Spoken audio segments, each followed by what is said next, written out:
മക്കൾക്ക് ഭക്ഷണം വാങ്ങാനെന്ന് പറഞ്ഞ് പുതിയ കാറുമായി സന്ധ്യയ്ക്ക് ഒന്ന് പുറത്തേക്ക് പോയ ഹാഷിമും ഭാര്യ ഹബീബയും എവിടെയാണെന്നത് ഇന്നും കേരള പോലീസിന് മുന്നിൽ വലിയൊരു ചോദ്യമായി അവശേഷിക്കുകയാണ്. മടങ്ങി വരാതിരിക്കാൻ മാത്രം എന്ത് പ്രശ്നമാണ് അവരെ അലട്ടിയിരുന്നത് എന്നും ആർക്കും ഇപ്പോഴും അറിയില്ല. ഇനി മരണത്തിലേക്ക് ഇവർ സ്വയം കാറോടിച്ച് പോയതാണെങ്കിൽ കൂടി അത് എങ്ങനെയായിരുന്നു അല്ലെങ്കിൽ എവിടെ വെച്ചായിരുന്നു എന്നൊന്നും ഇന്നവരെ ആർക്കും കണ്ടുപിടിക്കാനും കഴിഞ്ഞിട്ടില്ല. കഴിഞ്ഞ നീണ്ട 9 വർഷങ്ങളായിട്ടും ഈ ചോദ്യങ്ങൾക്ക് ഉത്തരം കണ്ടെത്താനുള്ള ശ്രമത്തിലാണ് ക്രൈംബ്രാഞ്ച്. ഇവർക്കായി പോലീസ് വീണ്ടും മാധ്യമങ്ങളിൽ തിരച്ചിൽ നോട്ടീസ് പ്രസിദ്ധീകരിച്ചു. രാജ്യത്തെ പ്രധാന വിമാനത്താവളങ്ങൾക്ക് വിവരം കൈമാറി. വിദേശ രാജ്യങ്ങളിലൊക്കെ അന്വേഷിക്കുന്നതിന് ദേശീയ അന്വേഷണ ഏജൻസിയുമായി ബന്ധപ്പെട്ടു. എന്തെങ്കിലും സൂചനകൾ ലഭിക്കും വരെ അന്വേഷണം തുടരുമെന്ന് തന്നെയാണ് ക്രൈംബ്രാഞ്ച് ഉദ്യോഗസ്ഥർ പറയുന്നത്. 2017 ഏപ്രിൽ 6 ഒരു ഹർത്താൽ ദിവസമാണ് ഭക്ഷണം വാങ്ങാനെന്ന് മക്കളോട് പറഞ്ഞുകൊണ്ട് ചെങ്ങളം അറുപറ ഒറ്റക്കണ്ടത്തിൽ ഹാഷിം, ഭാര്യ ഹബീബ എന്നിവർ ചാര നിറത്തിലുള്ള ഒരു മാരുതി വാഗണാർ കാറുമായി വീട്ടിൽ നിന്നും പോയത്. എന്നാൽ പുലർച്ചെയായിട്ടും ഇവർ തിരിച്ചു വരാത്തതിനാൽ പിറ്റേന്ന് ബന്ധുക്കൾ കുമരകം പോലീസിൽ പരാതി നൽകി. എന്നാൽ ഈ കാർ വീട്ടിൽ നിന്നും 3 കിലോമീറ്റർ അകലെ ഇല്ലിക്കൽ പാലം കഴിഞ്ഞ് വലത്തോട്ട് തിരിയുന്നതിന്റെ CCTV ദൃശ്യങ്ങൾ മാത്രമാണ് പോലീസിന് ലഭിച്ചത്. അന്വേഷണത്തിൽ ഇവർക്ക് ശത്രുക്കളൊന്നും ഇല്ലെന്നും പണമിടപാടോ കടങ്ങളോ ഇല്ലെന്നും പോലീസ് കണ്ടെത്തി. 2017 ഡിസംബറിൽ അന്വേഷണം ക്രൈംബ്രാഞ്ച് ഏറ്റെടുത്തു. ദമ്പതികളെ കാർ ഉൾപ്പെടെ കാണാതായ കേരളത്തിലെ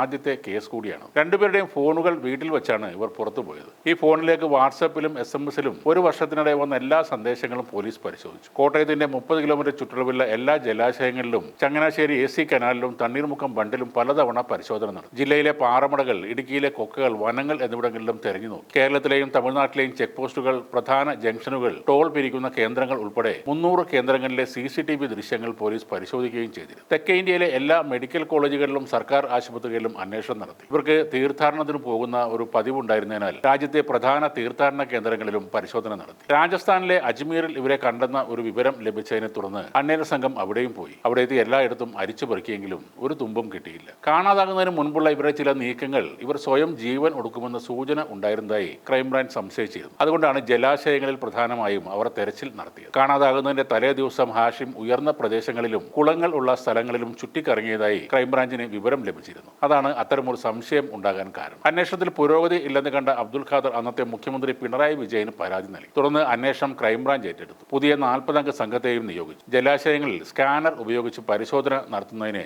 ഹമ്മിംഗ് ബേർഡ് എന്ന സ്വകാര്യ ഡിറ്റക്ടീവ് ഏജൻസിയെയും പോലീസ് ഉപയോഗിച്ചു. എന്നാൽ ഒരു തുമ്പും കിട്ടിയില്ല. കോട്ടയം, ഇടുക്കി ജില്ലകളിൽ അന്വേഷണം വ്യാപകമാക്കിയിരുന്നു. കൂടാതെ ഇരുവരും പോകാനുള്ള സ്ഥലങ്ങളിൽ വിശദമായ അന്വേഷണവും അന്വേഷണ സംഘം നടത്തിയിരുന്നു. കാർ ഉൾപ്പെടെ 2 പേരെ യാതൊരു അടയാളവും ബാക്കി വെക്കാതെ കാണാതാവുന്നത് ഇപ്പോഴും കേരള പോലീസിന്റെ ചരിത്രത്തിലെ ഏറ്റവും ദുരൂഹമായ കേസുകളിൽ ഒന്നായി തുടരുകയാണ്. മാതാപിതാക്കൾ എന്തെങ്കിലും തിരിച്ചു വരുമെന്ന പ്രതീക്ഷയിൽ ഇന്നും ആ മക്കൾ അവരുടെ കാത്തിരിപ്പ് തുടരുകയാണ്.